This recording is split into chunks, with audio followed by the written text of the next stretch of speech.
আজকে জানবো ইলেকট্রনের স্পিন আসলে কি?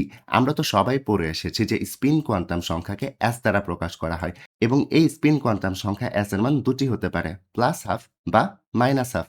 যদি +12 হয় তাহলে আমরা স্পিনটাকে এভাবে দেখাই এবং -12 হলে স্পিনটাকে আমরা এভাবে দেখাই, রাইট? এখন কোয়েশ্চেনটা হচ্ছে স্পিন আসলে কি?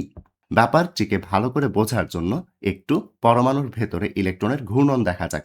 তো একটু খেয়াল করো এখানে যে পরমাণুটি রয়েছে তার মাঝখানে ইলেকট্রন যেটা আছে তাকে আমি পৃথিবী দিয়ে বোঝাচ্ছি যাতে করে স্পিনটা ভালোভাবে বোঝা যায়।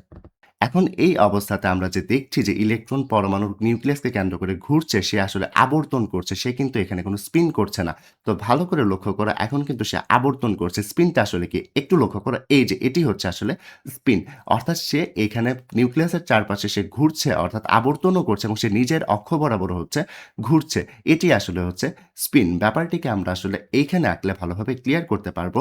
দেখো ধরো এটি হচ্ছে একটা ইলেকট্রন এবং এই যে ইলেকট্রনটি আছে সে যদি তার নিজ জায়গায় বসে থেকে ঘুরতে থাকে তখন তাকে বলা হয় স্পিন এবং এই যে স্পিনটা যদি হয় ঘড়ির কাঁটার দিকে অর্থাৎ ক্লকওয়াইজ তখন তার স্পিনকে আমরা বলি প্লাসের হাফ এবং ওই ইলেকট্রনের স্পিনকে আমরা এভাবে ঊর্ধ্বমুখী করে দেখাই।